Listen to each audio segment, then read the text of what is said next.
Impulso a la cultura científica. Conocer del clima espacial requiere de diversas herramientas y procesos. Una de ellas es la radioastronomía, que se dedica a estudiar las ondas que emiten las estaciones de radio, las cuales se ven perturbadas por la energía o luz del universo. Para conocer de este tema les presentamos el reportaje Radioastronomía, Escuchando el Universo. Soy Rocío Ortiz y con mucho gusto les doy la bienvenida a nuestro programa Momentum, Impulso a la Cultura Científica. Esta es una producción de CISAR que se transmite en Canal 24.1 y en nuestros sitios en Facebook y YouTube, en Sistema Zacatecano de Radio y Televisión, así como en Momentum 24.1. Iniciamos.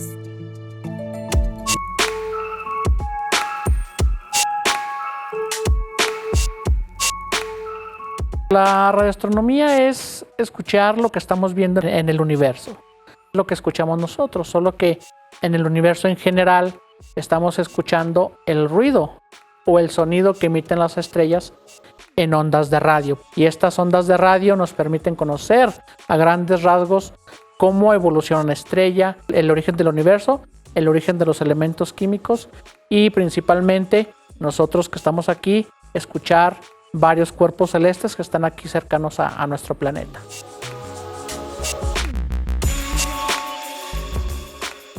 La radioastronomía es una de las áreas de la astronomía en general o de la astrofísica como estudio, porque está la astroquímica, está la astrofísica, la astrobiología.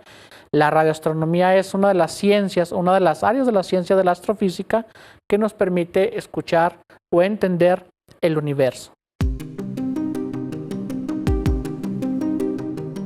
Entender esta parte del clima espacial o entender estos fenómenos naturales del impacto de la radiación solar hacia la Tierra, podemos decir que estamos escuchando el Sol. No lo escuchamos con nuestros oídos, pero sí interpretamos la señal con amplificadores o preamplificadores para entender esa parte del ruido que emite el Sol en ondas de radio, porque al final de cuentas son ondas de radio, escuchamos al Sol. Entonces eso es lo fascinante, ¿no?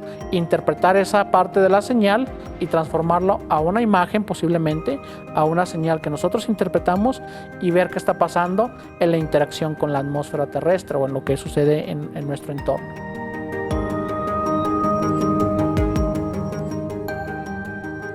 Porque el Sol está muy cerca de nosotros, emite en todas las longitudes de onda, desde los que son los rayos, ondas de radio, los rayos X, rayos gamma, ultravioleta, el visible, que es lo que nosotros vemos con los ojos, el infrarrojo, pero nos entendemos mejor con las ondas de radio a longitudes de onda larga, y larga me refiero a 15 metros y varias frecuencias muy bajas, a lo que llamamos VLF. Este tipo de antenas nos sirve mucho para poder entender el comportamiento de la ionosfera baja.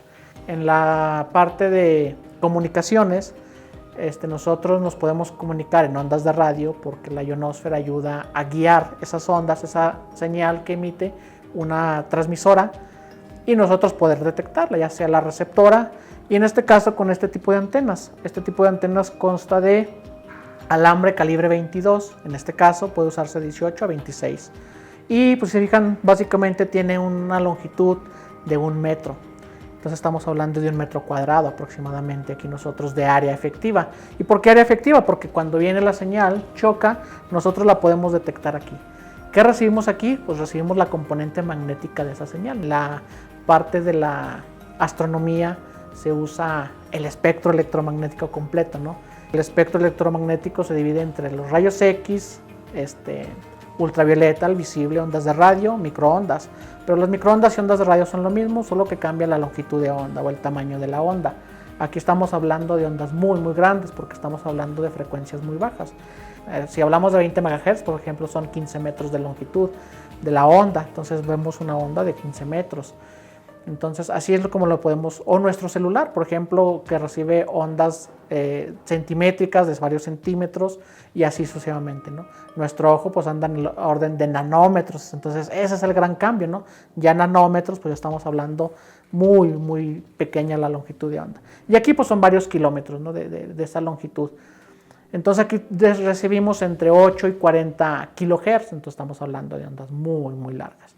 ¿Y esos kilohertz para qué nos ayuda aquí? O esa frecuencia. Bueno, cuando llega la señal de esas transmisoras, la checamos aquí, la recibe y a través de un cable coaxial la metemos a la computadora, obviamente con un preamplificador sencillamente, y ese nos va a dar la señal que estamos recibiendo. ¿Para qué va a hacer esto? Bueno, al momento de que hay una tormenta solar en la ionosfera, ya hablamos de ella, se ve perturbada, esa ionosfera, pues ya dijimos, una guía, sirve para la guía. Nosotros recibimos una intensidad de cierto nivel, digamos, voy a dar un valor ahorita así aleatorio de si mi señal está entre el 1 y el 2, cuando hay una perturbación en la atmósfera, aumenta la señal porque hay un cambio en la parte de la atmósfera. Y al aumentar la señal, nosotros vemos que aumenta la señal de nuestro sistema, de lo que estamos detectando, de esas transmisoras.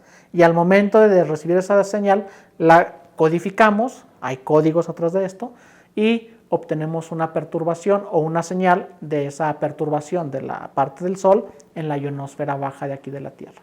Entonces, para eso nos va a servir básicamente este tipo de modelos de antena que se llama BLF por baja frecuencia y posiblemente para entender otros fenómenos más. Del estudio que estamos realizando, elegimos varias estaciones que se encuentran en varios puntos del planeta, estratégicos, porque esas estaciones son de uso militar del gobierno de Estados Unidos.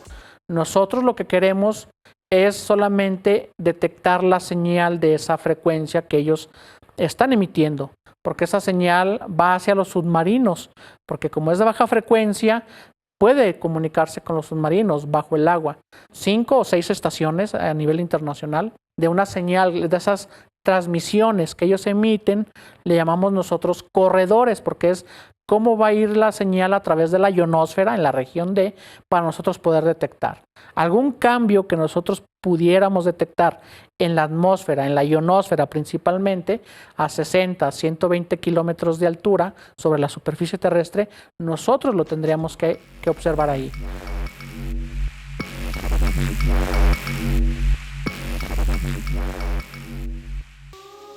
La antena también tiene que estar orientada, no es ponerla arbitrariamente, tiene que estar orientada norte-sur o este-oeste, y como ahorita está este-oeste, pues obviamente recibimos mayor intensidad de esta, ¿sí?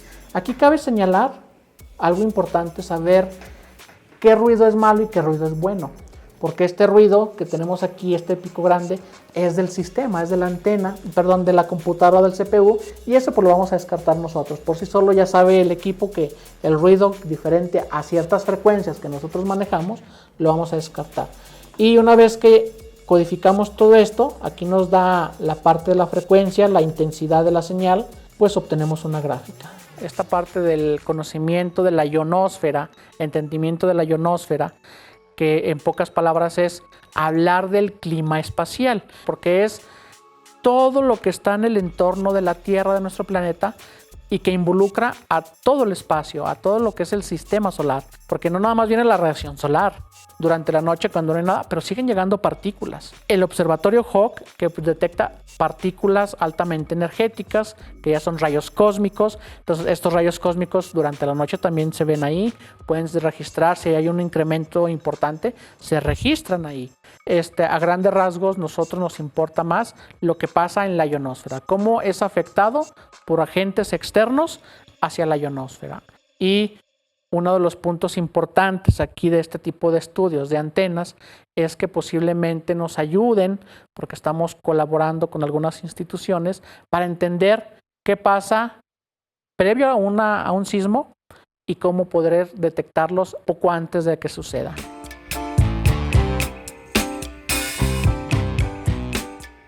Este proyecto que tenemos actualmente en México y Zacatecas se firmó un convenio de colaboración con el Instituto de Geofísica de la UNAM en coordinación con el doctor Alejandro Lara Sánchez. Después nos lleva a colaborar a otra parte del mundo, de Latinoamérica, porque tenemos una colaboración con la Red Latinoamericana de Baja Frecuencia, BLF, que estamos colaborando con Chile, Argentina, Colombia, porque también tienen antenas, pero formamos esa red latinoamericana. donde también tienen antenas, y principalmente lo coordina la doctora Andrea Borgasi, que está en la Universidad Tecumán, Argentina. Estamos analizando estos eventos. De esta colaboración, pues hemos tenido la participación aquí en el estado, que vino a instalar las antenas, a asesorarnos con las antenas, el doctor Lara, para el eclipse del año pasado, en el 2024. El objetivo es el estudio de la atmósfera de la Tierra cuando le llega radiación muy energética del Sol, rayos ultravioleta o en rayos X. No existiría la vida si no tuviéramos una capa protectora. La atmósfera se forma una capa protectora que se llama la ionosfera. Se forma a 70 kilómetros de altura, entonces nos protege de esa radiación, venga del Sol o venga de cualquier otro astro, ¿no? Pero esa capa aparece en el día, o sea, con la radiación solar, y desaparece en la noche. Entonces, digamos, su comportamiento es conocido, pero no está 100% bien modelado. Pues es una colaboración, sobre todo con Sudamérica. Entonces, hay antenas en Brasil, ahora se están construyendo en Argentina, en Chile, en Perú también hay antenas. Estamos en una colaboración, de hecho es una red latinoamericana de BLF. BLF es las señales que recibimos, son las señales que recibimos. Entonces, pero para este eclipse en particular, estamos construyendo 3 estaciones. Una que ya tenemos en la Ciudad de México, la de aquí de Zacatecas, que va a ser muy importante porque no queda totalmente cubierto, y en Torreón, de aquí nos vamos a Torreón a instalar otras 2 antenas, y con eso pretendemos tener una cobertura bastante importante del fenómeno. Una de las cosas que queremos ver ya a mediano plazo es cómo ha afectado la actividad humana a esta capa, ¿no? Si es que hay afectación, probablemente, como está a 70 kilómetros, probablemente no hay nada. Pero es preguntas abiertas ahorita, que nadie ha estudiado eso, ¿no? Si hay alguna afectación ya de la actividad, contaminación o lo que sea de la actividad humana en esa capa, ¿no? Otra aplicación también a mediano plazo es que esta capa se forma un capacitor, ese es un poco más técnico, se forma una especie de capacitor entre el suelo y la ionosfera, y se transmiten ondas electromagnéticas por largas distancias. Entonces, estas ondas electromagnéticas normalmente las produce el hombre para comunicarse, pero se pueden producir, la naturaleza también las produce durante eventos geológicos muy grandes, por ejemplo, terremotos o erupciones volcánicas. Entonces podemos monitorear ese tipo de actividad en distancias muy lejanas y estudiar el efecto de esa actividad geológica en la atmósfera de la Tierra, que eso también es un tema en desarrollo, ¿sí? Pero estamos trabajando en el modelado de esta respuesta, ¿no? Posiblemente existan precursores, pero la predicción tal vez sea a muy, muy largo plazo, ¿no? Si es que se puede, ¿no? Más bien el estudio de qué está pasando, ¿no? Cómo es que una señal en el piso o bajo la tierra puede verse reflejada a 70 kilómetros y a grandes distancias, ¿no? No nada más a 70 kilómetros en la atmósfera, sino que yo puedo ver estas señales. Por ejemplo, hay una de lo que vamos a ver aquí en Zacatecas, con las fluctuaciones de esas señales, con lo que estudiamos esta capa la capa de la ionosfera que nos interesa. Por ejemplo, estos días atrás que ocurrieron los sismos allá en Rusia, el corredor que está allá en las islas de Hawái pudo haberse visto afectada la señal y pudimos haberlo detectado. Entonces estamos analizando esos datos. ¿Por qué? Porque las placas tectónicas hacen un esfuerzo, ahí también hacen un roce constante, una presión constante, cambian las condiciones de la ionosfera ahí, cambian las cargas, porque ahí electrones libres, hay una diferencia de potencial, de voltaje, que eso provoca que nosotros lo podamos registrar. Y si hay una correlación con este tipo de eventos. También hay una transmisora, emisora de estas que les estábamos comentando, que a nosotros nos importa recibir, está en Puerto Rico. Al momento de que ocurrió el sismo en septiembre del 2017, hubo una perturbación en estas antenas. Entonces se vio un desfase en el tiempo, la caída del amanecer, y es lo que se está entendiendo a ver si hay una correlación. Y otra señal también de otra transmisora que está en Estados Unidos, casi paralelo a nuestro meridiano, hacia nosotros aquí en Zacatecas, también registró un cambio, pero no de un día o de horas, sino de algunos cuantos minutos antes del sismo. Entonces, ¿por qué? Porque fue el desfase que se tiene en esa parte de las placas tectónicas. Entonces, aún se está entendiendo esa parte, no se dice que ya es para poder predecir sismos, no, pero es entender esas señales, cómo afectan en los eventos naturales estos movimientos de placas y cómo detectarlos con estas antenas. En ondas de radio básicamente es una señal, es como si estuviéramos leyendo un electrocardiograma, ¿no? El electrocardiograma pues te da el pulso, ¿no? Es lo mismo acá, como por ejemplo Daniel Coronado, que nosotros ocurrió un evento solar en tal región del Sol, nosotros obtenemos la señal de estas que les digo, nos comparte del Sol, de esa región que estuvo y nos dice, esta es la región activa y pues bueno. ¿Por qué es importante? Porque cuando nosotros tenemos el registro tenemos que mencionar qué región del Sol fue la que emitió esa erupción, ¿no? La fotografía solar básicamente, o la mejor manera de hacerlo es a través de video. Se graba un video dependiendo de la longitud focal con la que se esté haciendo la toma. Es aproximadamente de 30 segundos a 1 minuto. Ese video se descompone en imágenes, digamos que típicamente se hace a 24 por segundo. Entonces en un segundo estamos teniendo alrededor de 1000 y tantas imágenes. Un software especializado selecciona las mejores imágenes y después te entrega una sola imagen. Esa es la técnica en cómo se fotografía tanto la luna, el sol, lo que sea, ¿no? Entonces yo empecé haciendo estas imágenes porque como algo que me intrigaba la parte del sol. Hubo personas como Iván Santamaría, personas en la Red Mexicana de Radiotelescopios, pues que se dedican para investigar el sol. Me invitan a colaborar en la parte, digamos ya como en la parte de la imagen, para mostrar al público lo que ellos van estudiando, van descubriendo o van dando ese seguimiento a su investigación. Entonces, que presentar algo sobre su trabajo, la parte digamos gráfica, pues ahí entro yo. Con la Red Mexicana de Telescopios es igual, el equipo a veces los domingos hacen transmisiones, entonces ponemos el equipo a disposición para hacer transmisión en vivo. Yo pongo el equipo y ellos están pues dando su explicación de por qué están pasando los fenómenos que se ven en ese momento.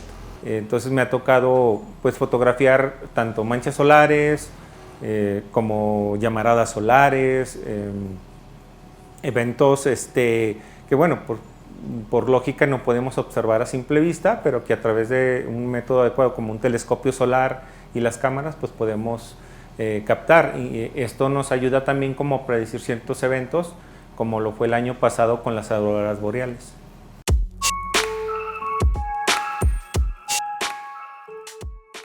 Yo vengo de familia minera, andando pues en las sierras que hay muy poca contaminación lumínica, siempre me llamó la atención pues la cuestión de los astros. Empecé con el paisaje, pero rápidamente me di cuenta que dentro del paisaje pues me gustaba mucho la fotografía nocturna y pues reviví ese gusto por la parte de la astronomía. Ahora ya sabiendo fotografía, pues me empecé a adentrar a lo que es la astrofotografía o astropaisajismo, que es realmente ahorita lo que más me dedico.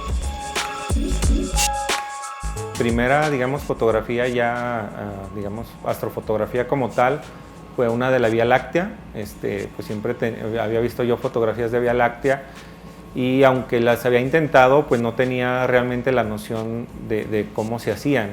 En ese tiempo, pues yo ya contaba con un mejor equipo, empecé haciendo las fotografías, pues la primera foto que me salió de la Vía Láctea, pues para mí era pues espectacular.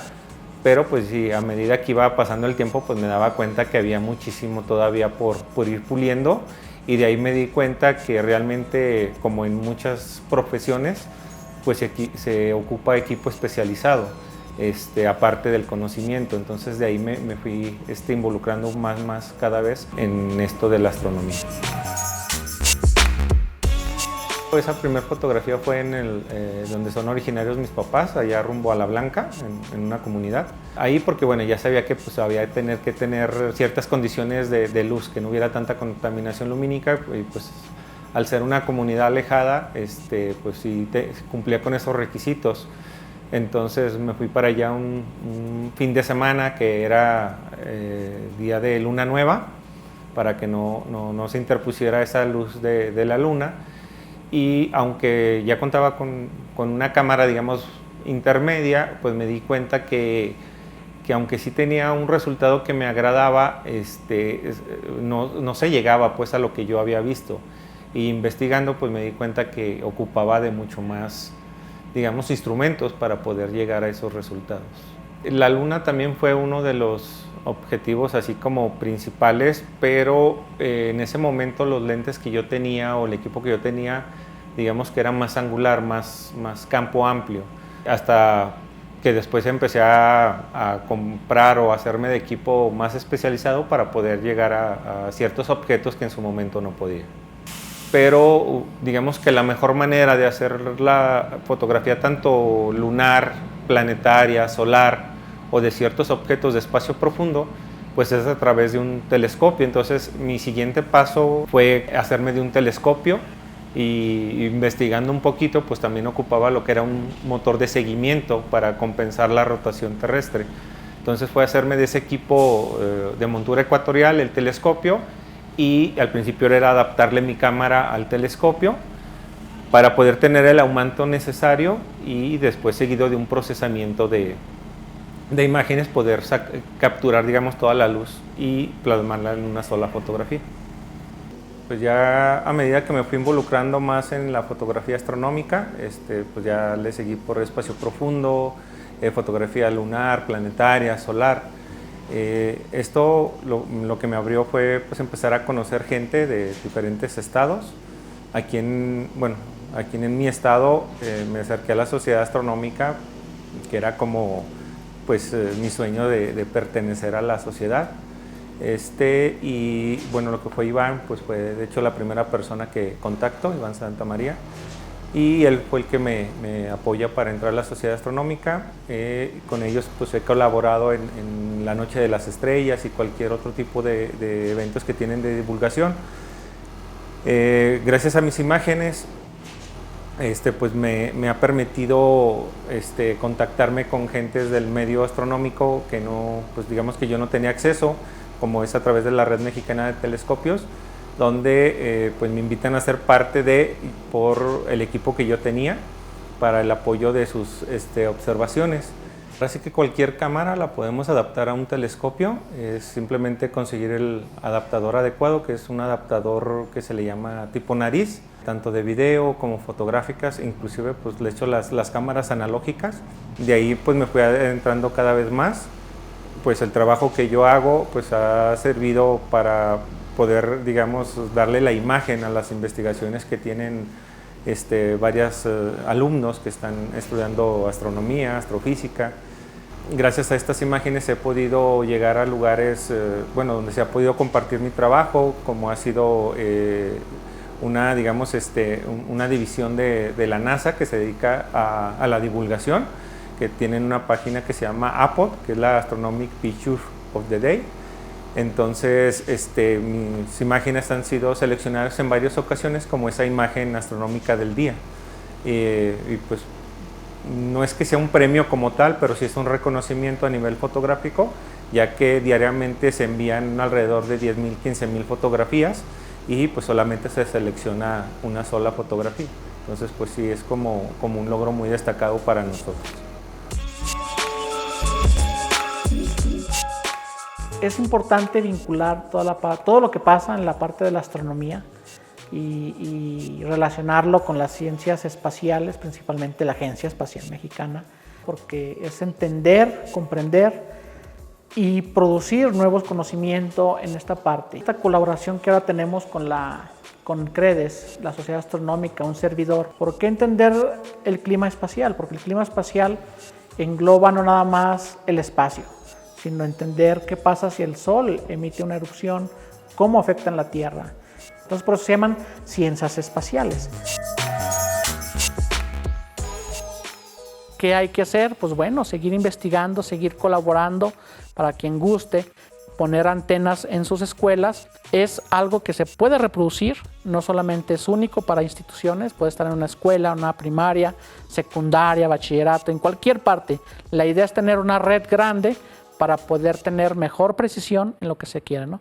Si quieren colaborar con nosotros, interpretar con nosotros, formamos de una red mexicana de radiotelescopios, colaboramos con Stanford, con la NASA, tenemos el proyecto Radio Hub, este proyecto de BLF, donde nosotros los podemos asesorar o que colaboren con nosotros para hacer trabajos de investigación, tesis de licenciatura, de maestría, para poder hacer esto. La ciencia nos va a dar para mucho, ya que nuestro proyecto es escuchando el universo, principalmente el Sol.